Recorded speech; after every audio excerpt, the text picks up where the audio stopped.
ಕೆಲವರು ಹೇಳ್ತಾರೆ ಅಸ್ಪೃಶ್ಯತೆ ಒಂದೇ ಮಾನದಂಡ.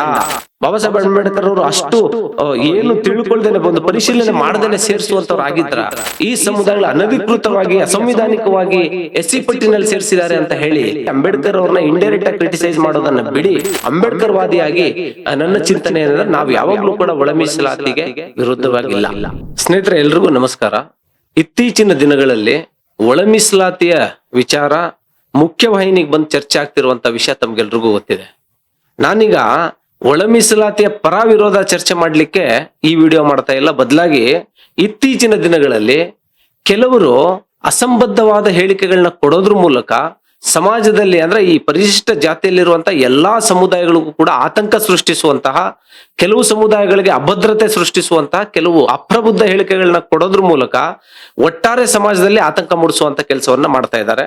ಅದು ಸಾಮಾಜಿಕ ಜಾಲತಾಣಗಳಲ್ಲಿ ಆಗಿರ್ಬಹುದು ಅಥವಾ ಪತ್ರಿಕಾಗೋಷ್ಠಿಗಳನ್ನ ಮಾಡೋದ್ರ ಮೂಲಕ ಈ ಬಂಜಾರ, ಭೋವಿ, ಕೊರಚ, ಕೊರ್ಮ ಸಮುದಾಯಗಳು ಅನಧಿಕೃತವಾಗಿ ಮತ್ತೆ ಅಸಂವಿಧಾನಿಕವಾಗಿ SC ಪಟ್ಟಿನಲ್ಲಿ ಸೇರ್ಕೊಂಡಿದೆ. ಹಾಗಾಗಿ ಈ ಸಮುದಾಯಗಳನ್ನ SC ಪಟ್ಟಿಯಿಂದ ಹೊರಗೆ ಹಾಕೋದೇ ನಮ್ಮ ಮುಖ್ಯ ಧ್ಯೇಯ.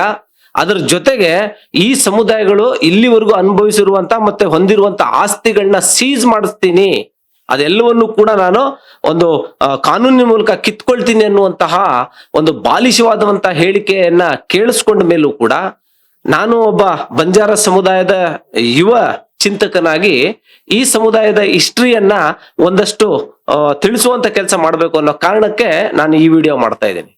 ಸ್ನೇಹಿತರೆ, ಭಾರತ ದೇಶದಲ್ಲಿ ನಾವು ಗಮನಿಸುವ ಒಟ್ಟಾರೆ ಭಾರತ ದೇಶದ ಇತಿಹಾಸವನ್ನ ಗಮನಿಸುವಾಗ 1914ರಲ್ಲಿ ನಾಲ್ವಡಿ ಕೃಷ್ಣರಾಜ ಒಡೆಯರ್ ಅವರು ಮೈಸೂರು ರಾಜ್ಯದ, ಆಗಿನ ಮೈಸೂರು ರಾಜ್ಯ ಅಂದ್ರೆ 9 ಜಿಲ್ಲೆಗಳನ್ನ ಹೊಂದಿರ್ತವೆ. ನಾಲ್ವಡಿ ಕೃಷ್ಣರಾಜ ಅವರು ಬುದ್ಧ, ಬಸವಣ್ಣ ಮತ್ತೆ ಅಂಬೇಡ್ಕರ್ರ ಕೆಲವು ಚಿಂತನೆಗಳಿಂದ ಇದರಿಂದ ಪ್ರೇರಿತರಾಗಿ ಮತ್ತೆ ಅದ್ರ ಜೊತೆಗೆ ಮಹಾತ್ಮ ಗಾಂಧಿಯವರ ಚಿಂತನೆಗಳಿಂದ ಪ್ರೇರಿತರಾಗಿ ಒಂದು ಸಾಮಾಜಿಕ ನ್ಯಾಯ ದೊರಕಿಸ್ಕೊಡ್ಬೇಕು ಅನ್ನೋ ದೃಷ್ಟಿಕೋನದಲ್ಲಿ ಅವರ ರಾಜ್ಯದಲ್ಲಿ ಇರುವಂತಹ ಎಲ್ಲ ದಮನಿತ ಸಮುದಾಯಗಳಿರ್ತಾವಲ್ಲ, ಎಲ್ಲ ಅವಕಾಶಗಳಿಂದ ವಂಚಿತವಾಗಿರುವಂತಹ ಸಮುದಾಯ, ಅಸ್ಪೃಶ್ಯತೆ ಸಮುದಾಯಗಳು ಮತ್ತೆ ಸಾಮಾಜಿಕವಾಗಿ ಬಹಿಷ್ಕರಿಸಲ್ಪಟ್ಟಂತ ಸಮುದಾಯಗಳು ಮತ್ತೆ ಯಾವುದನ್ನು ಈ ಕೆಳಜಾತಿಗಳು ಅಂತ ಕರೆಸಲ್ಪಟ್ಟಂತಹ ಸಮುದಾಯಗಳಿಗೆ ಒಂದು ಸಾಮಾಜಿಕ ನ್ಯಾಯವನ್ನ ಕೊಡಬೇಕು, ಅವ್ರಿಗೆ ಶಿಕ್ಷಣವನ್ನ ಕೊಡಬೇಕು, ಅವ್ರಿಗೆ ಉದ್ಯೋಗದಲ್ಲಿ ಮೀಸಲಾತಿಯನ್ನ ಕೊಡಬೇಕು, ಅವ್ರಿಗೂ ಕೂಡ ಎಲ್ಲರಂತೆ ಬದುಕುವ ಘನತೆಯ ಬದುಕನ್ನ ನಿರ್ಮಿಸಲಿಕ್ಕೆ ಅವ್ರಿಗೆ ಭೂಮಿಯನ್ನ ಕೊಡಬೇಕು ಅನ್ನೋ ನಿಟ್ಟಿನಲ್ಲಿ ಒಂದು ಸಾಮಾಜಿಕ ನ್ಯಾಯದ ದೃಷ್ಟಿಕೋನದಲ್ಲಿ ಅವರು ಮಿಲ್ಲರ್ ಆಯೋಗವನ್ನ ರಚನೆ ಮಾಡ್ತಾರೆ 1918ರಲ್ಲಿ. ಆ ಆಯೋಗದ ಟರ್ಮ್ಸ್ ಆಫ್ ರೆಫರೆನ್ಸಸ್ ಏನಿರ್ತದೆ ಅಂತ ಹೇಳಿದ್ರೆ, ಈ ನಮ್ಮ 9 ಜಿಲ್ಲೆ ಮೈಸೂರು ರಾಜ್ಯದಲ್ಲಿ ಇರುವಂತಹ ದಮನಿತ ಸಮುದಾಯಗಳೇನಿದ್ದಾವೆ, ಡಿಪ್ರೆಸ್ಡ್ ಕ್ಲಾಸಸ್ ಅಂತ ಡಾಕ್ಟರ್ ಬಾಬಾ ಸಾಹೇಬ್ ಅಂಬೇಡ್ಕರ್ ಅವರು 1935ರಲ್ಲಿ ಬ್ರಿಟಿಷ್ ಇಂಡಿಯಾ ಆಕ್ಟ್ ಅಂದ್ರೆ ಭಾರತ ಸರ್ಕಾರದ ಆಗಿನ ಕಾಯ್ದೆಯಲ್ಲಿ ಏನು ಹೇಳಿದ್ರು, ಆ ಒಂದು ಇದಕ್ಕೆ ಹೋಲುವಂತಾನೆ ನಾಲ್ವಡಿ ಕೃಷ್ಣರಾಜ ಒಡೆಯವರು ಈ ದಮನಿತ ಸಮುದಾಯಗಳಿಗೆ ಎಲ್ಲಾ ಸಮುದಾಯಗಳಿಗೂ ಕೂಡ ಒಂದು ಸಾಮಾಜಿಕ ನ್ಯಾಯವನ್ನ ತಲುಪಿಸಬೇಕು ಅನ್ನೋ ನಿಟ್ಟಿನಲ್ಲಿ ಮಿಲ್ಲರ್ ಆಯೋಗವನ್ನು ರಚನೆ ಮಾಡ್ತಾರೆ. ಟರ್ಮ್ಸ್ ಆಫ್ ರೆಫರೆನ್ಸಸ್ ಹೆಂಗಿರುತ್ತೆ, ಯಾವ ಸಮುದಾಯಗಳು ಇಲ್ಲಿವರೆಗೂ ಶಿಕ್ಷಣ ಸಿಕ್ಕಿಲ್ವೋ, ಯಾವ ಸಮುದಾಯಕ್ಕೆ ಇಲ್ಲಿವರೆಗೂ ಒಂದು ಮುಖ್ಯವಾಹಿನಿಯಲ್ಲಿ ಅವಕಾಶಗಳು ಸಿಕ್ಕಿಲ್ವೋ ಅಥವಾ ಉದ್ಯೋಗ ಸಿಕ್ಕಿಲ್ವೋ ಅಂತವ್ರಿಗೆಲ್ರಿಗೂ ಕೂಡ ಒಂದು ಮಟ್ಟದ ಒಂದು ಪ್ರಾತಿನಿಧ್ಯವನ್ನ ಕಲ್ಪಿಸಬೇಕು, ಅದನ್ನ ಮೀಸಲಾತಿ ಅಂತಾನು ಕರಿಬಹುದು. ಈ ಪ್ರಾತಿನಿಧ್ಯವನ್ನು ಅಡಿಕ್ವೇಟ್ ರೆಪ್ರೆಸೆಂಟೇಷನ್ ಅನ್ನು ಕೊಡಬೇಕು ಅನ್ನೋ ನಿಟ್ಟಿನಲ್ಲಿ ನಾಲ್ವಡಿ ಕೃಷ್ಣರಾಜ ಒಡೆಯವರು ಆ ಮಿಲ್ಲರ್ ಆಯೋಗವನ್ನು ರಚನೆ ಮಾಡ್ತಾರೆ.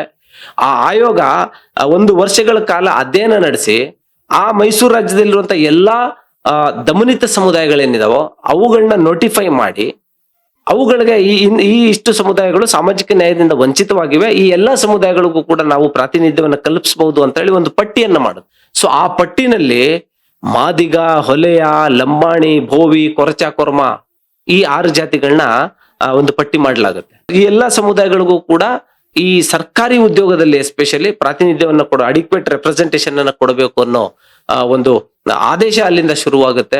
ಹಾಗಾಗಿ ಎಲ್ಲಾ ಸಮುದಾಯಗಳಿಗೂ ಕೂಡ ಒಂದು ಸಾಮಾಜಿಕ ನ್ಯಾಯ ನಾಲ್ವಡಿ ಕೃಷ್ಣರಾಜ ಒಡೆಯರ್ ಅವರ ಕಾಲದಿಂದಾನೇ ಒಂದು ಸಿಗ್ಲಿಕ್ಕೆ ಶುರುವಾಗುತ್ತೆ. ಆದ್ರೆ ಅವ್ರ ಕಾನೂನೇನೋ ತಂದ್ರು, ಆದ್ರೆ ಈ ಸಮುದಾಯಗಳೆಲ್ಲವೂ ಕೂಡ ಅಲ್ಲಿಂದ ಸಬಲೀಕರಣಗೊಂಡವ ಅಂದ್ರೆ ಖಂಡಿತ ಇಲ್ಲ. ನಾಲ್ವಡಿಯವರ ಒಂದು ಸಾಮಾಜಿಕ ನ್ಯಾಯದ ಪರಿಕಲ್ಪನೆ ಶುರುವಾಗಿದ್ದಲ್ಲಿಂದ ಆದ್ರೆ ಮುಂದುವರೆದು 1935ರಲ್ಲಿ ಬ್ರಿಟಿಷರು ಈ ಒಂದು ಸುಧಾರಣೆ ತರಬೇಕು, ನಾನು ಇನ್ನು ಸಂವಿಧಾನ ಅವಾಗಿನ್ನು ಬಂದಿರೋದಿಲ್ಲ, ಆದ್ರೆ ಆವಾಗ government of India act 1935 time ಅಲ್ಲಿ ಶೆಡ್ಯೂಲ್ ಕ್ಯಾಸ್ಟ್ ಪಟ್ಟಿಯನ್ನ ಮಾಡ್ಲಿಕ್ಕೆ ಬಾಬಾ ಸಾಹೇಬ್ ಅಂಬೇಡ್ಕರ್ ಅವರ ನೇತೃತ್ವದಲ್ಲಿ ಒಂದು ಸಮಿತಿಯನ್ನ ರಚನೆ ಮಾಡ್ತಾರೆ. ಆಗ ಬಾಬಾ ಸಾಹೇಬ್ ಅಂಬೇಡ್ಕರ್ ಅವರು ಶೆಡ್ಯೂಲ್ ಕ್ಯಾಸ್ಟ್ ಒಂದು ಪಟ್ಟಿಯನ್ನ, ಒಂದು ಪರಿಶಿಷ್ಟ ಜಾತಿಗಳ ಪಟ್ಟಿಯನ್ನ ತಯಾರು ಮಾಡ್ತಾರೆ. ಸೊ ಈ ಪಟ್ಟಿನಲ್ಲೂ ಕೂಡ ನಾಲ್ವಡಿ ಕೃಷ್ಣರಾಜ ಒಡೆಯರ್ ಅವರ ಒಂದು ಮಿಲ್ಲರ್ ಆಯೋಗದ ರೆಫರೆನ್ಸ್ ಅನ್ನ ತಗೊಂಡು ಅಲ್ಲೂ ಕೂಡ ಈ ಭೋವಿ, ಕೊರ್ಚಾ, ಕುರ್ಮ, ಲಂಬಾಣಿಗಳನ್ನ ಶೆಡ್ಯೂಲ್ ಕ್ಯಾಸ್ಟ್ ಪಟ್ಟಿನಲ್ಲಿ ಸೇರಿಸ್ತಾರೆ. ಇಲ್ಲಿ ಕೆಲವರು ಹೇಳ್ತಾರೆ ಅಸ್ಪೃಶ್ಯತೆ ಒಂದೇ ಮಾನದಂಡ, ಒಂದು ಸೋಲಮ್ಲಿ ಕ್ರೈಟೀರಿಯಾ ಅಂದ್ರೆ ಅಸ್ಪೃಶ್ಯತೆ ಒಂದೇ SC ಪಟ್ಟಿನಲ್ಲಿ ಸೇರ್ಲಿಕ್ಕೆ ಅಂತ ಹೇಳಿ. ಆದ್ರೆ ನಮ್ಮ ಭಾರತ ದೇಶದ ಸಂವಿಧಾನ ಮತ್ತು ಬಾಬಾ ಸಾಹೇಬ್ ಅಂಬೇಡ್ಕರ್ ಅವರು ಅಸ್ಪೃಶ್ಯತೆ ಒಂದೇ ಮಾನದಂಡ ಅಂತ ಎಲ್ಲೂ ಕೂಡ ಉಲ್ಲೇಖಿಸಿಲ್ಲ, ಅದನ್ನ ಹೇಳೂ ಇಲ್ಲ. ಆ ಕಾರಣಕ್ಕೆ ಮಿಲ್ಲರ್ ಆಯೋಗದ ಒಂದು ರಿಪೋರ್ಟ್ ನ ರೆಫರೆನ್ಸ್ ತಗೊಂಡು 1935 ಗವರ್ನಮೆಂಟ್ ಆಫ್ ಇಂಡಿಯಾ ಆಕ್ಟ್ ಏನಿದೆ ಅದರಲ್ಲಿ ಶೆಡ್ಯೂಲ್ ಕ್ಯಾಸ್ಟ್ ಪಟ್ಟಿ ಮಾಡುವಾಗ ಈ ಎಲ್ಲಾ ಸಮುದಾಯಗಳನ್ನ ಯಾಕೆ ಸೇರಿಸ್ತಾರಪ್ಪ ಅಂತ ಹೇಳಿದ್ರೆ, ಬಂಜಾರ, ಭೋವಿ, ಕೊರಚಾ, ಕುರ್ಮ ಈ ಟ್ರೈಬ್, ನೊಮ್ಯಾಡಿಕ್ ಟ್ರೈಬ್ಸ್ ಸಮುದಾಯಗಳ ಒಂದು ಹಿಸ್ಟ್ರಿ ಸ್ವಲ್ಪ ಹಿಂದೆ ಹೋದ್ರೆ 1871ರಲ್ಲಿ ಕ್ರಿಮಿನಲ್ ಟ್ರೈಬ್ ಆಕ್ಟ್ ಅನ್ನುವಂತಹ ಒಂದು ಕರಾಳವಾದ ಕಾನೂನನ್ನ ಬ್ರಿಟಿಷರು ತರ್ತಾರೆ. ಅದ್ರ ಹಿಂದೆ ಇನ್ನು ಇತಿಹಾಸ, ಆ ಕಾನೂನನ್ನ ಯಾಕೆ ತಂದ್ರು ಅನ್ನುವಂತ ಇತಿಹಾಸ ತುಂಬಾ ದೊಡ್ಡದಿದೆ. ಬ್ರಿಟಿಷರು ಇಲ್ಲಿ ರೈಲ್ವೆಯನ್ನ ಎಸ್ಟಾಬ್ಲಿಷ್ ಮಾಡಕ್ಕಾಗಿರ್ಬೋದು, ಅಥವಾ ಅವರು ಒಂದು ವ್ಯಾಪಾರವನ್ನ ಹೈಜಾಕ್ ಮಾಡ್ಲಿಕ್ಕೆ ಆಗಿರ್ಬೋದು. ಯಾಕಂದ್ರೆ ಅಲ್ಲಿವರೆಗೂ ಕೂಡ ಬಂಜಾರರು ಒಂದು ನೊಮ್ಯಾಡಿಕ್ ಟ್ರೈಬ್ಸ್ ಆಗಿ ಒಂದು ಸಂಚಾರ ಮಾಡುವಂತಹ ಒಂದು ಕಮ್ಯುನಿಟಿ ಆಗಿತ್ತು. ಕಾಡು ಮೇಡುಗಳಲ್ಲಿ ಒಂದು ರಾಜ್ಯದಿಂದ ಇನ್ನೊಂದು ರಾಜ್ಯಕ್ಕೆ ಸರಕು ಸರಂಜಾಮುಗಳನ್ನ ಸಾಗಿಸೋದಾಗಿರ್ಬೋದು, ಯುದ್ಧೋಪಕರಣಗಳನ್ನ ಸಾಗಿಸೋದಾಗಿರ್ಬೋದು, ಮಸಾಲೆ ಸಾಂಬಾರ್ ಪದಾರ್ಥ ದಿನನಿತ್ಯ ಬಳಸುವಂತಹ ನಾವು ಬೇಳೆಕಾಳುಗಳನ್ನ ಸರಬರಾಜು ಮಾಡುವಂತ ಕೆಲಸವನ್ನ ತಾವು ಸಾಕಿರುವಂತ ದನಕರುಗಳ ಮೂಲಕ ಅದನ್ನ ಒಂದು ಪ್ರದೇಶದಿಂದ ಇನ್ನೊಂದು ಪ್ರದೇಶ, ಅಂದ್ರೆ ಒಂದು ರಾಜ್ಯದಿಂದ ಇನ್ನೊಂದು ರಾಜ್ಯಕ್ಕೆ ಸಾಗಿಸುವಂತ ಕೆಲಸಗಳನ್ನ ಮಾಡ್ತಾ ಇದ್ರು. ಸೊ ಈ ಟ್ರೇಡಿಂಗ್ ಇದೆಯಲ್ಲ, ಈ ಟ್ರೇಡಿಂಗ್ ಅನ್ನ ಅವರು ಹೈಜಾಕ್ ಮಾಡ್ಲಿಕ್ಕೋಸ್ಕರ ಮತ್ತೆ ಇಲ್ಲಿ ರೈಲ್ವೆ ಎಕ್ಸ್ಪೋರ್ಟ್ ಟ್ರಾನ್ಸ್ಪೋರ್ಟ್ ಅನ್ನ ಎಸ್ಟಾಬ್ಲಿಷ್ ಮಾಡ್ಲಿಕ್ಕೋಸ್ಕರ ಈ ಸಮುದಾಯಗಳನ್ನ ಟಾರ್ಗೆಟ್ ಮಾಡಿ ಈ ಸಮುದಾಯಗಳ ಮೂಲ ವೃತ್ತಿಯನ್ನ ಕಸಿದುಕೊಳ್ಳಿಸುವಂತ ಕೆಲಸ ಮಾಡ್ತಾರೆ. ಅದಾದ ನಂತರ 1871ರಲ್ಲಿ ಟ್ರೈಬಲ್ ಕ್ರಿಮಿನಲ್ ಆಕ್ಟ್ ಅನ್ನುವಂತ ಕರಾಳ ಕಾನೂನನ್ನ ತರೋದ್ರ ಮೂಲಕ ಈ ಸಮುದಾಯಗಳ ಮೇಲೆ ಹೆಬಿಚುವಲ್ ಕ್ರಿಮಿನಲ್ಸ್ ಎನ್ನುವಂತಹ ಒಂದು ಕೆಟ್ಟ ಒಂದು ಸಾಮಾಜಿಕ ಕಳಂಕವನ್ನ ಹೊರಿಸಲಾಗುತ್ತೆ. ಅಲ್ಲಿವರೆಗೂ ವ್ಯಾಪಾರ ಮಾಡಿಕೊಂಡು ಒಂದು ಸ್ವಾಭಿಮಾನದ ಬದುಕನ್ನ ಕಳೀತಿದ್ದಂತ ಈ ಸಮುದಾಯಗಳು ಅಲ್ಲಿಂದ ಈಚೆಗೆ ಅವರು ಒಂದು ಪ್ರದೇಶದಿಂದ ಇನ್ನೊಂದು ಪ್ರದೇಶಕ್ಕೆ ಹೋಗ್ಬೇಕು, ಅವ್ರ ಗಡಿಯನ್ನ ದಾಟಿ ಹೋಗ್ಬೇಕು ಅಂತ ಹೇಳಿದ್ರು ಕೂಡ ಪೊಲೀಸರು ಪರ್ಮಿಷನ್ ತಗೋಬೇಕು, ಅಥವಾ ಯಾರ್ದಾದ್ರು ರೆಕಮೆಂಡೇಶನ್ ಲೆಟರ್ ನ ತಗೋಬೇಕು. ಇಲ್ಲ ಅಂತ ಹೇಳಿದ್ರೆ ಅವ್ರನ್ನ ಕಂಡಲ್ಲೇ ಅರೆಸ್ಟ್ ಮಾಡ್ಲಾಗ್ತಿತ್ತು, ಕಂಡಲ್ಲೇ ಹೊಡೆಯಲಾಗ್ತಿತ್ತು. ಸೊ ಇಂತ ಒಂದು ಕೆಟ್ಟ ಕಾನೂನಿನ ಕಾರಣಕ್ಕೆ ಒಂದು ಶತಮಾನಗಳ ಕಾಲ ಈ ಸಮುದಾಯಗಳು ಸಾಮಾಜಿಕ ಕಳಂಕವನ್ನು ಹೊತ್ತು ಯಾರು ಕೂಡ ಇವರು ಹೆಬಿಚುವಲ್ ಕ್ರಿಮಿನಲ್ಸ್ ಅಂದ್ರೆ ಇವರು ಕಳ್ತನ ಮಾಡೋದೇ ಇವ್ರ ವೃತ್ತಿ ಅನ್ನೋ ನಿಟ್ಟಿನಲ್ಲಿ ಇವ್ರಿಗೆ ಯಾರು ಕೂಡ ಕೆಲಸನೂ ಕೊಡದೆ ಇರೋ ರೀತಿನಲ್ಲಿ, ಅದಾದ ನಂತರ ಇವರು ಕಳ್ತನ ಮಾಡ್ತಿದ್ರು. ಇವರು ಕಳ್ಳರು ಅಂದ್ರೆ ಏನ್ ಕಳ್ತನ ಮಾಡ್ತಿದ್ರು, ಇವರ ವೃತ್ತಿಯನ್ನ ಕಿತ್ಕೊಂಡ ನಂತರ ಇವರು ಊಟ ಮಾಡ್ಲಿಕ್ಕೆ ಜೋಳ, ಊಟ ಮಾಡ್ಲಿಕ್ಕೆ ರಾಗಿ, ಟೊಮಾಟೊ ಈ ರೀತಿಯ ತನ್ನ ಹೊಟ್ಟೆ ತುಂಬಿಸ್ಕೊಳ್ಲಿಕ್ಕೆ ಕಳ್ತನ ಮಾಡ್ತಿದ್ರೆ ಹೊರತು ಅವರು ಒಂದು ದೇಶ ಕಟ್ಲಿಕ್ಕೆ ಅಥವಾ ಒಂದು ಸಾಮ್ರಾಜ್ಯವನ್ನ ಕಟ್ಲಿಕ್ಕೆ ಮಾಡ್ತಿರುವಂತ ಕಳ್ತನ ಅಲ್ಲ. ಸೊ ಈ ಒಂದು ಇತಿಹಾಸ ಸಂಕ್ಷಿಪ್ತವಾಗಿ ನಾನು ಯಾಕೆ ಹೇಳಲಿಕ್ಕೆ ಇಷ್ಟಪಟ್ಟೆ ಅಂದ್ರೆ ಬಾಬಾ ಸಾಹೇಬ್ ಅಂಬೇಡ್ಕರ್ ಅವರು ಇಡೀ ಜಗತ್ತಿನ ಎಲ್ಲ ಅನೇಕ ದೇಶಗಳ ಸಂವಿಧಾನವನ್ನ ಓದಿ ಭಾರತ ದೇಶದ ಒಂದು ಅಡಿಪಾಯನ್ನ ಹಾಕಿದವರು, ಭಾರತ ದೇಶದ ಸಂವಿಧಾನವನ್ನ ಕಟ್ಟಿದವರು ಅಂತ ಬಾಬಾ ಸಾಹೇಬ್ ಅಂಬೇಡ್ಕರ್ ಅವರು 1935ರ ಆಕ್ಟ್ ಅಲ್ಲಿ ಈ ಸಮುದಾಯಗಳ ಮೂಲ ಒಂದು ಹಿಸ್ಟ್ರಿನ ತಿಳಿದೇನೆ ಅವರು ಶೆಡ್ಯೂಲ್ ಕ್ಯಾಸ್ಟ್ ಪಟ್ಟಿನಲ್ಲಿ ಸೇರಿಸ್ಲಿಕ್ಕೆ ಆಯ್ತಾ? ಬಾಬಾ ಸಾಹೇಬ್ ಅಂಬೇಡ್ಕರ್ ಅವರು ಅಷ್ಟು ಏನು ತಿಳ್ಕೊಳ್ದೇನೆ, ಒಂದು ಪರಿಶೀಲನೆ ಮಾಡದೇನೆ ಸೇರಿಸುವಂತವ್ರು ಆಗಿದ್ರ? ಇದನ್ನು ನಾವೆಲ್ಲರೂ ಕೂಡ ಅರ್ಥ ಮಾಡ್ಕೋಬೇಕಾಗತ್ತೆ. ಆ ಕಾರಣಕ್ಕೆ ಬಾಬಾ ಸಾಹೇಬ್ ಅಂಬೇಡ್ಕರ್ ಅವರು 1935 schedule caste depressed class list ನಲ್ಲೂ ಕೂಡ ಈ ಸಮುದಾಯಗಳನ್ನ ಪಟ್ಟಿನಲ್ಲಿ ಸೇರಿಸಿದ್ರು. ಅದಾದ ನಂತರ ಭಾರತ ದೇಶಕ್ಕೆ ಸ್ವತಂತ್ರ ಬಂತು. ಅದಾದ ನಂತರ ಈ ಭಾರತ ದೇಶಕ್ಕೆ ಸಂವಿಧಾನ ಒಂದು ಕರಡು ಸಮಿತಿ ರಚನೆ ಆಯ್ತು. ಅದಕ್ಕೆ ಬಾಬಾ ಸಾಹೇಬ್ ಅಂಬೇಡ್ಕರ್ ಅವರು ಅಧ್ಯಕ್ಷರಾಗಿ ಆಯ್ಕೆ ಆಗ್ತಾರೆ. ಬಾಬಾ ಸಾಹೇಬ್ ಅಂಬೇಡ್ಕರ್ ಅವರು ಸುಮಾರು ದಿನಗಳ ಕಾಲ ಈ ಜಗತ್ತಿನ ಅನೇಕ ದೇಶಗಳ ಸಂವಿಧಾನವನ್ನ ಅಭ್ಯಾಸ ಮಾಡಿ, ಅದನ್ನ ಅಧ್ಯಯನ ಮಾಡಿ, ಭಾರತ ದೇಶಕ್ಕೊಂದು ಈ ಪ್ರಪಂಚದ ಅತಿ ದೊಡ್ಡ ಲಿಖಿತ ಸಂವಿಧಾನ ಅನ್ನುವಂತಹ ಒಂದು ದೊಡ್ಡ ಗ್ರಂಥವನ್ನ ಭಾರತ ದೇಶಕ್ಕೆ ಅರ್ಪಣೆ ಮಾಡ್ತಾರೆ. ಸೊ ಅವರು ಅಲ್ಲಿ ಕೂಡ SC ಪಟ್ಟಿಯನ್ನ ತಯಾರು ಮಾಡುವಾಗ ಈ ಶೆಡ್ಯೂಲ್ ಕ್ಯಾಸ್ಟ್ ಅನ್ನುವಂತ ಪಟ್ಟಿನಲ್ಲಿ ಯಾರು ಇರ್ಬೇಕು, ಇವ್ರಿಗೆಲ್ಲ ಅಡಿಕ್ವೇಟ್ ರೆಪ್ರೆಸೆಂಟೇಷನ್ ಯಾಕೆ ಸಿಗ್ಬೇಕು ಅನ್ನೋ ನಿಟ್ಟಿನಲ್ಲಿ ಅವರು 1935ರ ಆಕ್ಟು ಮತ್ತೆ ಮಿಲ್ಲರ್ ಆಯೋಗದ ಆಕ್ಟು ಅಥವಾ ಅದಕ್ಕಿಂತ ಹಿಂದೆ ಶಾಹು ಮಹಾರಾಜರು ಮಹಾರಾಷ್ಟ್ರದಲ್ಲಿ ಅವರು ಮೊಟ್ಟ ಮೊದಲ ಬಾರಿಗೆ ಮೀಸಲಾತಿಯನ್ನ ಕಲ್ಪಿಸ್ತಾರೆ 50%. ಎಲ್ಲವನ್ನೂ ಅಧ್ಯಯನ ಮಾಡಿ ಯಾವ್ಯಾವ ಸಮುದಾಯಗಳಿಗೆ ಇಲ್ಲಿ ಅಡಿಕ್ವೇಟ್ ರೆಪ್ರೆಸೆಂಟೇಷನ್ ಕೊಡಬೇಕು, ಅದ್ರ ಮಾನದಂಡಗಳು ಏನಾಗಿರ್ಬೇಕು ಅನ್ನೋ ನಿಟ್ಟಿನಲ್ಲಿ, ಅಂದ್ರೆ ಅಸ್ಪೃಶ್ಯತೆ, ಖಂಡಿತ ಅಸ್ಪೃಶ್ಯತೆ ಅನ್ನೋದು ತುಂಬಾ ಕೆಟ್ಟ ಪದ್ಧತಿಯಾಗಿತ್ತು. ಅಸ್ಪೃಶ್ಯತೆಯನ್ನ ಈಗಲೂ ಕೂಡ ನಮ್ಮ ಕೆಲವು ಸಹೋದರ ಸಮುದಾಯಗಳು ಅಥವಾ ಅನೇಕ ನಮ್ಮನ್ನು ಸೇರಿಸಿ ಅನೇಕ ಸಮುದಾಯಗಳು ಅಸ್ಪೃಶ್ಯತೆಯನ್ನ ನಾವು ಈಗಲೂ ಕೂಡ ಅನುಭವಿಸ್ತಾ ಇದ್ದೀವಿ. ಆದ್ರೆ ಅಸ್ಪೃಶ್ಯತೆ ಜೊತೆಗೆ ಈ ಸಾಮಾಜಿಕ ಕಳಂಕ ಅನ್ನೋದಿದೆಯಲ್ಲ, ಸೋಷಿಯಲ್ ಎಕ್ಸ್ಕ್ಲೂಷನ್, ಸಾಮಾಜಿಕವಾಗಿ ಬಹಿಷ್ಕರಿಸಲ್ಪಟ್ಟ ಸಮುದಾಯಗಳಿದಾವಲ್ಲ, ಅಂದ್ರೆ ಈ 1871 ನಲ್ಲಿ ಟ್ರೈಬಲ್ ಕ್ರಿಮಿನಲ್ ಆಕ್ಟ್ ಅನ್ನೋದೇ ಅಂತಂದ್ರು, ಅಲ್ಲಿಂದ ಹೆಬಿಚುವಲ್ ಕ್ರಿಮಿನಲ್ಸ್ ಅನ್ನುವಂತ ಒಂದು ಹಣೆಪಟ್ಟಿಯನ್ನ ಏನ್ ಕಟ್ಟಿದ್ರು, ಅದು ಸಾಮಾಜಿಕ ಕಳಂಕವಾಗಿ ಈ ಸಮುದಾಯಗಳನ್ನ ಒಂದು ರೀತಿ ಸೋಷಿಯಲ್ ಎಕ್ಸ್ಕ್ಲೂಷನ್ ಅಂತಾನೆ ಹೇಳ್ಬೋದು. ಅದನ್ನ ಸಮಾಜದಿಂದ ಬಹಿಷ್ಕರಿಸಲಾಗಿತ್ತು. ಅವರೆಲ್ಲೂ ಕೂಡ ಊರುಗಳಲ್ಲಿ ಅವ್ರಿಗೆ ಜಾಗ ಇರಲಿಲ್ಲ, ಎಲ್ಲೋ ಕಾಡು ಮೇಡುಗಳಲ್ಲಿ. ಈಗಲೂ ಕೂಡ ನೋಡಿ, ತಾಂಡಗಳು ಯಾವಾಗ್ಲೂ ಕೂಡ ಊರಿಂದ ಹೊರಗಡೆ ಇರ್ತವೆ. ಇಂಥ ಸಮುದಾಯಗಳಿಗೆ ಈಗ ನಾವು ಅಡಿಕ್ವೇಟ್ ರೆಪ್ರೆಸೆಂಟೇಷನ್ ಇವ್ರಿಗೂ ಕೂಡ ಕೊಡದೇ ಇದ್ರೆ ಈ ಸಮುದಾಯಗಳು ಇತಿಹಾಸದಲ್ಲಿ ತುಂಬಾ ಅಳಿವಿನಂಚಿಗೆ ತಳ್ಳಲ್ಪಡ್ತವೆ. ಈ ಸಮುದಾಯಗಳು ಮುಂದೆ ದೇಶಕ್ಕೆ ಅಭದ್ರತೆಯನ್ನ ಕಾಡಬಹುದು. ಈ ಸಮುದಾಯ ಯಾರು ಕೆಲ್ಸಕ್ಕೆ ಸೇರಿಸ್ಕೊಳ್ಳೋದಿಲ್ಲ, ಇವ್ರು ಕಳ್ಳರು ಅನ್ನುವಂತಹ ಹಣೆಪಟ್ಟಿಯನ್ನು ಕಟ್ಟಿ ನೀವು ಕಳ್ಳರು ಅಂತ ಹೇಳಿ ಪದೇ ಪದೇ ಹೇಳ್ತಾ ಇದ್ರೆ ಆ ಸಮುದಾಯಗಳು ಹಾಗೇ ಉಳಿಬೇಕಾಗ್ತದೆ. ಹಾಗಾಗಿ ಇವ್ರಿಗೂ ಕೂಡ ನಾವು ಒಂದು ಸಾಮಾಜಿಕ ನ್ಯಾಯದ ಒಂದು ಚೌಕಟ್ಟಿನಲ್ಲಿ ಇವ್ರಿಗೂ ಕೂಡ ತರಬೇಕು. ಇವ್ರಿಗೂ ಕೂಡ ಅದರ ಅವಶ್ಯಕತೆ ಇದೆ ಅಂತೇಳಿ ಬಾಬಾ ಸಾಹೇಬ್ ಅಂಬೇಡ್ಕರ್ ಅವರು ಕೂಡ ಭಾರತ ದೇಶದ ಸಂವಿಧಾನವನ್ನು ರೂಪಿಸುವಾಗ ಈ ಸಮುದಾಯಗಳನ್ನ ಸೇರಿಸ್ತಾರೆ. ಸೊ ಈ ವ್ಯಕ್ತಿ ಈ ಮೊನ್ನೆಯಿಂದ ಸೋಷಿಯಲ್ ಮೀಡಿಯಾದಲ್ಲಿ ಅಥವಾ ಪತ್ರಿಕಾಗೋಷ್ಠಿಗಳನ್ನ ಮಾಡೋದ್ರ ಮೂಲಕ ಈ ಸಮುದಾಯಗಳು ಅನಧಿಕೃತವಾಗಿ ಅಸಂವಿಧಾನಿಕವಾಗಿ SC ಪಟ್ಟಿನಲ್ಲಿ ಸೇರಿಸಿದ್ದಾರೆ ಅಂತ ಹೇಳ್ತಾ ಇದ್ದಾರಲ್ಲ, ಇವ್ರು ಎಲ್ಲೋ ಒಂದ್ ಕಡೆ ಬಾಬಾ ಸಾಹೇಬ್ ಅಂಬೇಡ್ಕರ್ ಅವರನ್ನ ಇಂಡೈರೆಕ್ಟ್ ಆಗಿ ಕ್ರಿಟಿಸೈಸ್ ಮಾಡ್ತಿದ್ದಾರೆ ಅಂತ ನನ್ಗನ್ಸುತ್ತೆ. ಯಾಕಂದ್ರೆ ಅಂಬೇಡ್ಕರ್ ಅವರು ಇದೆಲ್ಲವನ್ನೂ ಅಧ್ಯಯನ ಮಾಡದೇನೆ ಸುಮ್ನೆ ಕರ್ಕೊಂಡ್ಬಂದು ಅದನ್ನ SC ಪಟ್ಟಿನಲ್ಲಿ ಸೇರ್ಸ್ಲಿಕ್ಕೆ ಸಾಧ್ಯನೇ ಇಲ್ಲ. ಅವರೆಲ್ಲ ಯಾವುದೇ ಒಂದು ಅವ್ರು ಭಾರತ ದೇಶದ ಸಂವಿಧಾನವನ್ನು ಓದಿದ್ರೆ ಗೊತ್ತಾಗುತ್ತೆ, ಇಡೀ ಈ ದೇಶದಲ್ಲಿ ಇರುವಂತಹ ಇಡೀ ಮನುಕುಲಕ್ಕೆ ಒಂದು ನ್ಯಾಯವನ್ನು ಒದಗಿಸುವಂತ ಕೆಲಸ ಮಾಡಿದ್ದಾರೆ, ಪ್ರಾಣಿ ಪಕ್ಷಿಗಳಿಗೂ ಸೇರಿಸಿ.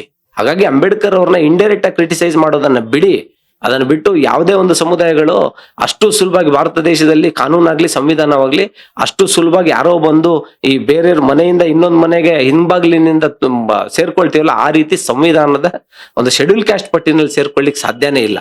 ಅದ್ರ ಜೊತೆಗೆ ಇನ್ನೊಂದು ಮುಖ್ಯವಾದ ವಿಷಯವನ್ನ ಹೇಳ್ಬೇಕು ನಾನು. ಭಾರತ ದೇಶಕ್ಕೆ ಸ್ವತಂತ್ರ ಸಿಕ್ತು, ಸಂವಿಧಾನ ಬಂತು, ಅದಾದ ನಂತರ ಕರ್ನಾಟಕ ಏಕೀಕರಣ ಆಗುತ್ತಲ್ಲ, ಅಲ್ಲಿವರೆಗೂ ಕೂಡ ಮೈಸೂರು ರಾಜ್ಯಕ್ಕೆ 9 ಜಿಲ್ಲೆಗಳು ಮಾತ್ರ ಇದ್ವು.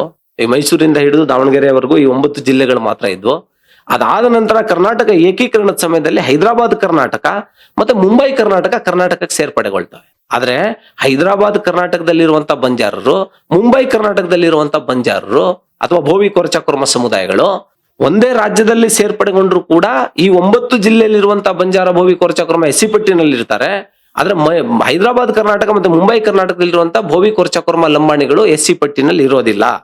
ಸೊ ಅದನ್ನು ಕೂಡ ಒಂದು ಧ್ವನಿ ಎತ್ತಿ ಆಗಿನ ನಮ್ಮ ನಾಯಕರು ಈ ರೀತಿ ಅನ್ಯಾಯ ಆಗ್ತಾ ಇದೆ, ಈ ಎಲ್ಲಾ ಸಮುದಾಯಗಳು ಕೂಡ ಒಂದೇ ಭಾಷೆ, ಒಂದೇ ಜಾತಿ, ಒಂದೇ ಕಲ್ಚರ್, ಇವರೆಲ್ಲರೂ ಕೂಡ ಒಂದೇ ರೀತಿಯ ಒಂದು ಸಮಾನವಾದ ಗುಣಗಳನ್ನು ಹೊಂದಿದ್ರು ಕೂಡ ಅಲ್ಲಿ ಈ ಪ್ರಾಂತ್ಯಗಳು ಈಗ ಕರ್ನಾಟಕ ಏಕೀಕರಣ ಆದ ನಂತರ ಇವರು ಪಾಪ ಅವಕಾಶದಿಂದ ವಂಚಿತರಾಗ್ತಾ ಇದ್ದಾರೆ. ಇದನ್ನ ಗಮನ ಹರಿಸಬೇಕು ಅಂತ ಹೇಳ್ಬಿಟ್ಟು ಆಗ ಕೆಲವರು ಅದನ್ನ ಒಂದು ಧ್ವನಿಯನ್ನ ಎತ್ತಿದಾಗ 1971 ಹಾವನೂರ್ ಆಯೋಗ ಏನು ರಚನೆ ಆಗುತ್ತೆ. ಆ ಟೈಮಲ್ಲಿ ಹಾವನೂರ್ ಆಯೋಗ ಅಂದ್ರೆ OBC ಗಳಿಗೆ ರಿಸರ್ವೇಶನ್ ಪರ್ಪಸ್ ಅಲ್ಲಿ ಇದಾಗುತ್ತೆ. ಆ ಟೈಮಲ್ಲಿ ಈ ಒಂದು ಇಶ್ಯೂನು ಕೂಡ ಅದ್ರ ಮುಂದೆ ತಂದು ಈ ಸಮುದಾಯಗಳ ಸಿನಾನಿಮಸ್ ವರ್ಡ್ಗಳೇನಿದಾವಲ್ಲ, ಲಂಬಾಣಿ, ಬಂಜಾರ, ಸುಗಾಲಿ, ಲಂಬಾಡಿ ಅಂತ ಹೇಳಿ ಈ ಎಲ್ಲಾ ಸಿನಾನಿಮಸ್ ವರ್ಡ್ಗಳು ಎಲ್ಲ ಒಂದೇ, ಇವು ಒಂದೇ ಭಾಷೆ, ಒಂದೇ ಜಾತಿ ಇದು. ಸೊ ಇವನ್ನು ಕೂಡ SC ಪಟ್ಟಿನಲ್ಲಿ ಸೇರಿಸ್ಬೇಕು. ಅವಾಗ ಹೈದರಾಬಾದ್ ಕರ್ನಾಟಕ ಮತ್ತೆ ಮುಂಬೈ ಕರ್ನಾಟಕವನ್ನ ಪರಿಶೀಲಿಸಿದಾಗ ಆಯೋಗ ಮೈಸೂರು ರಾಜರ ಒಂದು ಸಾಮಾಜಿಕ ನ್ಯಾಯದ ದೃಷ್ಟಿಕೋನದಲ್ಲಿ ಅವ್ರು ಕೊಟ್ಟಂತಹ ಅಡಿಕ್ವೇಟ್ ರೆಪ್ರೆಸೆಂಟೇಷನ್, ಮೀಸಲಾತಿ ಇರ್ಬೋದು ಅಥವಾ ಶಿಕ್ಷಣದಲ್ಲಿ ಮೀಸಲಾತಿ ಇರ್ಬೋದು, ಹಾಸ್ಟೆಲ್ಗಳಿರ್ಬೋದು, ಆ ಕಾರಣಕ್ಕೆ ಮತ್ತೆ ಭೂಮಿ ನೀರಾವರಿಯ ಕಾರಣಕ್ಕೆ ಒಂದಷ್ಟು ಈ 9 ಜಿಲ್ಲೆಗಳಲ್ಲಿರುವಂತಹ ಭೋವಿ ಕೊರಚ ಕುರ್ಮ ಲಂಬಾಣಿಗಳು ಕನಿಷ್ಠ ಪಕ್ಷ ಅವರಿಗೆ ಮೂಲಭೂತ ಸೌಕರ್ಯಗಳಾದ್ರೂ ಸಿಗ್ತಾ ಇದಾವೆ. ಆದ್ರೆ ಹೈದರಾಬಾದ್ ಕರ್ನಾಟಕ ಮತ್ತೆ ಮುಂಬೈ ಕರ್ನಾಟಕದಲ್ಲಿರುವಂತಹ ಬಂಜಾರ ಭೋವಿ ಕೊರಚ ಕುರ್ಮರಿಗೆ ಅಷ್ಟು ಕೂಡ ಸಿಕ್ಕಿಲ್ಲ. ಹಾಗಾಗಿ ಅವ್ರಿಗೂ ಕೂಡ ಈ SC ಪಟ್ಟಿನಲ್ಲಿ ಸೇರಿಸುವಂತ ಅವಶ್ಯಕತೆ ಇದೆ ಅಂತ ಹೇಳಿ ಆಯೋಗ ಅದ್ರ ಬಗ್ಗೆ ಒಂದು ಕುಲಶಾಸ್ತ್ರೀಯ ಅಧ್ಯಯನ ಮಾಡಿ, ಗಣತಿ ಮಾಡಿ, ಸಮೀಕ್ಷೆ ಮಾಡಿ ಈ ಸಮುದಾಯಗಳನ್ನ SC ಪಟ್ಟಿನಲ್ಲಿ ಸೇರಿಸ್ತವೆ. ಅದು ಕೂಡ ಒಂದು ಪ್ರೆಸಿಡೆನ್ಷಿಯಲ್ ಆರ್ಡರ್ ಮೂಲಕನೇ ಆಗೋದು, ಅದು ಪಾರ್ಲಿಮೆಂಟ್ ಅಲ್ಲಿ ಆಗೋದು. ಅದು ಅಷ್ಟು ಸುಲಭವಾಗಿ ಇಲ್ಲಿ ರಾಜ್ಯ ಸರ್ಕಾರ ತೀರ್ಮಾನ ಮಾಡಿ ಈ ಸಮುದಾಯಗಳನ್ನ ಸೇರಿಸ್ಲಿಕ್ಕೆ ಆಗೋದಿಲ್ಲ. ಹಾಗಾಗಿ ಈ ಎಲ್ಲ ಇತಿಹಾಸವನ್ನ ತಿಳ್ಕೊಳ್ದೇನೆ ಈ ಸಮುದಾಯಗಳು ಅನಧಿಕೃತವಾಗಿ ಸೇರ್ಕೊಂಡ್ಬಿಟ್ವು, ಅಸಂವಿಧಾನಿಕವಾಗಿ ಸೇರ್ಕೊಂಡ್ಬಿಟ್ವು ಅನ್ನೋದ್ರ ಮೂಲಕ ಭಾರತ ದೇಶದ ಸಂವಿಧಾನವನ್ನು ಅಗೌರವಿಸುವಂತಹ, ಭಾರತ ದೇಶದ ಸಂವಿಧಾನದ ನಿರ್ಮಾತೃ ಬಾಬಾ ಸಾಹೇಬ್ ಅಂಬೇಡ್ಕರ್ ಅವರನ್ನ ಅಗೌರವಿಸುವಂತ ಕೆಲಸ ಯಾರೂ ಕೂಡ ಮಾಡಬಾರ್ದು. ಆಮೇಲೆ ಈ ನಿಟ್ಟಿನಲ್ಲಿ ಇನ್ನೊಂದು ಮುಖ್ಯವಾಗಿ ನಾನು ಹೇಳಬೇಕಾಗಿರೋದಂದ್ರೆ, ಈ ಒಳ ಮೀಸಲಾತಿ ಪ್ರಕ್ರಿಯೆ ಪರ ವಿರೋಧ ಚರ್ಚೆಗಳು ನಡೀತಾ ಇದೆ. ನಾನು ವೈಯಕ್ತಿಕವಾಗಿ ನಾನು ಸಮುದಾಯವನ್ನ ರೆಪ್ರೆಸೆಂಟೇಷನ್ ಮಾಡಿ ಒಳ ಮೀಸಲಾತಿ ಇಶ್ಯೂ ಬಗ್ಗೆ ಹೇಳ್ತಾ ಇಲ್ಲ. ವೈಯಕ್ತಿಕವಾಗಿ ಒಬ್ಬ ಅಂಬೇಡ್ಕರ್ ವಾದಿಯಾಗಿ ನನ್ನ ಚಿಂತನೆ ಏನಂದ್ರೆ, ನಾವು ಯಾವಾಗ್ಲೂ ಕೂಡ ಒಳ ಮೀಸಲಾತಿಗೆ ವಿರುದ್ಧವಾಗಿಲ್ಲ. ಒಳ ಮೀಸಲಾತಿ ಅಂದ್ರೆ ಎಲ್ರಿಗೂ, ಯಾರಿಗೆ ಇಲ್ಲಿವರೆಗೂ ಅವಕಾಶಗಳು ಸಿಕ್ಕಿಲ್ಲೋ ಅವ್ರಿಗೆ ಹಂಚಿಕೊಡೋದು ಅನ್ನೋ ಪರಿಕಲ್ಪನೆಯನ್ನು ನಾವೆಲ್ಲರೂ ಕೂಡ ಒಪ್ತೀವಿ. ಅಂಬೇಡ್ಕರ್ ವಾದಿಯಾಗಿ, ಸಾಮಾಜಿಕ ನ್ಯಾಯವನ್ನು ಒಪ್ಪುವವರಾಗಿ ನಾವು ಇದನ್ನು ಒಪ್ಲೇಬೇಕು. ಆದ್ರೆ ಆ ಪ್ರಕ್ರಿಯೆ ಹೆಂಗ್ ಬೇಕೋ ಹಂಗ ಆಗೋದಲ್ಲ. ಅದು ಒಂದು ಸಂವಿಧಾನದ ಚೌಕಟ್ಟಿನಲ್ಲಿ ವೈಜ್ಞಾನಿಕವಾಗಿ ಆಗ್ಲಿ ಅನ್ನೋದು ನಮ್ಮೆಲ್ಲರ ಬೇಡಿಕೆ ಇತ್ತು. ಆ ಕಾರಣಕ್ಕೆ ಸುಪ್ರೀಂ ಕೋರ್ಟ್ ತೀರ್ಪು ಕೊಟ್ಟ ನಂತರ ನಾವು ಸುಪ್ರೀಂ ಕೋರ್ಟ್ ತೀರ್ಪನ್ನ ಸ್ವಾಗತ ಮಾಡಿದ್ವಿ. ಅದಾದ ನಂತರ ಆಯೋಗ ರಚನೆ ಮಾಡಿ, ಆಯೋಗ ಈಗ ಹೆಂಗೆ ಹಿಂದೆ ಸದಾಶಿವ ಆಯೋಗ ಅವೈಜ್ಞಾನಿಕವಾಗಿ ಒಂದು ವರದಿಯನ್ನ ಸೃಷ್ಟಿಸ್ತು, ಆ ರೀತಿ ಮಾಡಬಾರ್ದು.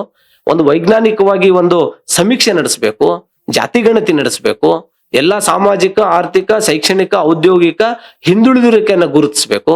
ಆ ಮೂಲಕ ವೈಜ್ಞಾನಿಕವಾಗಿ ನೀವು ಒಳ ಮೀಸಲಾತಿನ ಹಂಚಿಕೆ ಮಾಡಿ ಅನ್ನೋದು ನಮ್ಮಂತಹ ಅನೇಕ ಯುವಕರ ಒಂದು ಬೇಡಿಕೆ ಆಗಿತ್ತು. ಆ ಕಾರಣಕ್ಕೆ ಸುಪ್ರೀಂ ಕೋರ್ಟ್ ತೀರ್ಪು ಬಂದಾದ ನಂತರ ನಾಗಮೋಹನ್ ದಾಸ್ ಆಯೋಗವನ್ನ ರಚನೆ ಮಾಡ್ತು ಸರ್ಕಾರ. ನಾಗಮೋಹನ್ ದಾಸ್ ಆಯೋಗಕ್ಕೆ 2 ತಿಂಗಳ ಗಡುವು ಕೊಡಲಾಗಿತ್ತು. ಆದ್ರೆ 2 ತಿಂಗಳಲ್ಲಿ ಇಂಥ ದೊಡ್ಡ ಸಮೀಕ್ಷೆ ಮಾಡ್ಲಿಕ್ಕೆ ಆಗೋದಿಲ್ಲ, ಅದನ್ನ ವಿಸ್ತರಿಸಬೇಕು, 1 ವರ್ಷ ಅವಕಾಶ ಕೊಡಬೇಕು, ಅದನ್ನ ವೈಜ್ಞಾನಿಕವಾಗಿ ಸಮೀಕ್ಷೆ ನಡೆಸಬೇಕು ಅನ್ನೋ ನಿಟ್ಟಿನಲ್ಲಿ ನಾವೆಲ್ಲರೂ ಕೂಡ ಧ್ವನಿಯನ್ನ ಎತ್ತಿದ್ವಿ. ಆ ಮೂಲಕ ಸರ್ಕಾರ ಆ ಕೆಲಸ ಮಾಡ್ತು.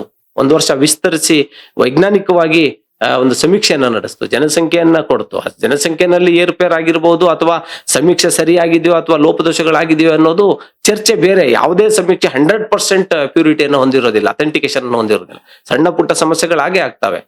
ಆದ್ರೆ ಅದನ್ನ ಹೊರತುಪಡಿಸಿಯೂ ಒಳ ಮೀಸಲಾತಿಯ ಒಂದು ಹಂಚಿಕೆಯನ್ನು ಮಾಡಿದ್ರಲ್ಲ, ಹಂಚಿಕೆ ಆದ ನಂತರ ಈ 17% ರಿಸರ್ವೇಶನ್ ವರೆಗೂ ತಂದು ಈಗ ನಿಂತಿದೆ. 17% ರಿಸರ್ವೇಶನ್ ಇನ್ನೂ ಕೇಂದ್ರ ಸರ್ಕಾರದಿಂದ ಅಂಕಿತವಾಗಿಲ್ಲ, 9th ಶೆಡ್ಯೂಲ್ ನಲ್ಲಿ ಸೇರಿಲ್ಲ.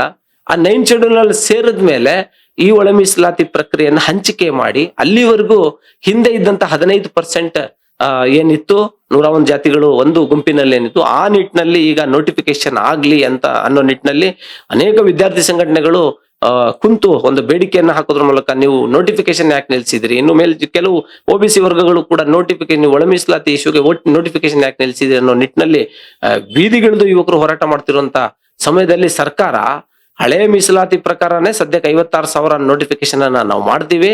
ಅದಾದ ನಂತರ 17% ರಿಸರ್ವೇಶನ್ 9th ಶೆಡ್ಯೂಲ್ ಸೇರಿದ ತಕ್ಷಣ ಈ ಪದ್ಧತಿ, ಈ ಹೊಸ ಒಳ ಮೀಸಲಾತಿ ಪದ್ಧತಿ ಏನಿದೆ 665 ಇದು ಮುಂದುವರಿಯುತ್ತೆ ಅನ್ನೋ ನಿಟ್ಟಿನಲ್ಲಿ ಸರ್ಕಾರ ಹೇಳ್ತು. ನಾವು ಕೂಡ ಅದನ್ನ ಸ್ವಾಗತಿಸಿದ್ವಿ. ಅದೆಲ್ಲವನ್ನು ಹೊರತುಪಡಿಸಿ ಕೊನೆಯದಾಗಿ ಹೇಳೋದಾದ್ರೆ, ಒಳ ಮೀಸಲಾತಿ ವಿರುದ್ಧವಾಗಿ ಯಾರು ಇಲ್ಲ. ಆದ್ರೆ ಒಳ ಮೀಸಲಾತಿ ಪ್ರಕ್ರಿಯೆ ಇದೆಯಲ್ಲ, ಅದು ಸಂವಿಧಾನ ಚೌಕಟ್ಟಿನಲ್ಲಿ ವೈಜ್ಞಾನಿಕವಾಗಿ ನಡೀಲಿ ಅನ್ನೋದು ನಮ್ ಬೇಡಿಕೆ ಆಗಿತ್ತು.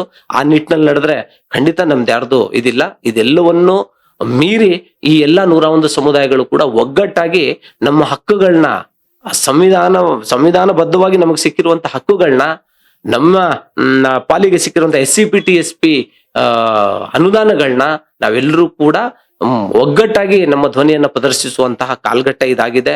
ಕೇವಲ ಈ ಇಡೀ ಔದ್ಯೋಗಿಕ ಕ್ಷೇತ್ರದಲ್ಲಿ ಸರ್ಕಾರಿ ನೌಕರಿ ಇರೋದು ಕೇವಲ 2-3% ಅಷ್ಟೇ. ಅಲ್ಲೂ ಮಾತ್ರ ನಮ್ಗೆ ರಿಸರ್ವೇಶನ್ ಇರೋದು. ಅಲ್ಲೂ ಕೂಡ ಸರಿಯಾದ ನೋಟಿಫಿಕೇಶನ್ಗಳಿಲ್ಲ. ರಾಜ್ಯ ಸರ್ಕಾರ ಅಲ್ಲ, ಕೇಂದ್ರ ಸರ್ಕಾರದಲ್ಲೂ ಕೂಡ ಸರಿಯಾದ ನೋಟಿಫಿಕೇಶನ್ ಇಲ್ಲದೆ ನಿರುದ್ಯೋಗ ತಾಂಡವಾಡ್ತಾ ಇದೆ. ಅಂತ ಕಾಲಘಟ್ಟದಲ್ಲಿ ನಾವು ಖಾಸಗಿಯಲ್ಲೂ ಕೂಡ ನಮ್ಗೆ ರಿಸರ್ವೇಶನ್ ಅನ್ನ ಕೊಡಿ, ನಮ್ಗೆ ಎಲ್ರು ಭೂ ಸುಧಾರಣೆ ಕಾಯ್ದೆಯನ್ನ ಸಡಿಲಿಸಿ ಎಲ್ರು ಕೂಡ ಭೂಮಿ ಸಿಗುವಂತ ಅವಕಾಶಗಳನ್ನ ನಮ್ಗೆ ಕಲ್ಪಿಸಿ ಅಂತ ಹೇಳ್ಬಿಟ್ಟು ನಾವೆಲ್ಲರೂ ಕೂಡ ಒಗ್ಗಟ್ಟಾಗಿ ಧ್ವನಿಯನ್ನ ಪ್ರದರ್ಶಿಸುವಂತ ಸಂದರ್ಭ ಇದಾಗಿರುವಂತ ಟೈಮಲ್ಲಿ ಇಲ್ಲಿ ಯಾರ್ಯಾರೋ ಕೆಲವು ವ್ಯಕ್ತಿಗಳು ಏನೋ ವೈಯಕ್ತಿಕ ಹಿತಾಸಕ್ತಿ ಇಟ್ಕೊಂಡು ಈ ರೀತಿ ಗೊಂದಲಕಾರಿ ಹೇಳಿಕೆಗಳನ್ನ ಕೊಡೋದನ್ನ ಮೊದಲು ನಿಲ್ಲಿಸಬೇಕು. ಆಮೇಲೆ ಸಮುದಾಯಗಳು, ಯಾವುದೇ ಸಮುದಾಯಗಳು ಯಾವ ಕಾರಣಕ್ಕೂ ಆತಂಕಕ್ಕೊಳಗಾಗುವಂತ ಅವಶ್ಯಕತೆ ಇಲ್ಲ. ನಾನೊಬ್ಬ ಬಂಜಾರ ಸಮುದಾಯದ ಯುವ ಮುಖಂಡನಾಗಿ ನಾನು ಹೇಳೋದೇನಂತ ಹೇಳಿದ್ರೆ, ನಮ್ಮ ಬಂಜಾರ ಸಮುದಾಯದ ಯಾವುದೇ ವ್ಯಕ್ತಿಗಳು ಇಂತಹ ಯಾರೋ ಖಾಸಗಿ ವ್ಯಕ್ತಿಗಳು ಕೊಡುವಂತ ಹೇಳಿಕೆಗಳಿಗೆ ಗೊಂದಲ ಆಗುವಂತ ಅಥವಾ ಭಯಭೀತರಾಗುವಂತ ಅವಶ್ಯಕತೆ ಇಲ್ಲ ಅಂತ ಹೇಳಿ ಈ ಮೂಲಕ ನಾನು ಹೇಳಲಿಕ್ಕೆ ಇಷ್ಟಪಡ್ತೀನಿ. ಎಲ್ಲವನ್ನೂ ಮೀರಿ ಎಲ್ಲಾ 101 ಸಮುದಾಯಗಳು ಕೂಡ ನಮ್ಮದೊಂದು ಬ್ರದರ್ಹುಡ್ ಏನಿದೆ ಅದನ್ನ ನಾವು ಉಳಿಸ್ಕೋಬೇಕು.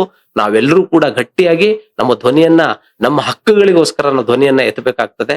ಎಲ್ರಿಗೂ ಜೈ ಭೀಮ್, ಜೈ ಸೇವಾಲಾಲ್, ಜೈ ಸಂವಿಧಾನ.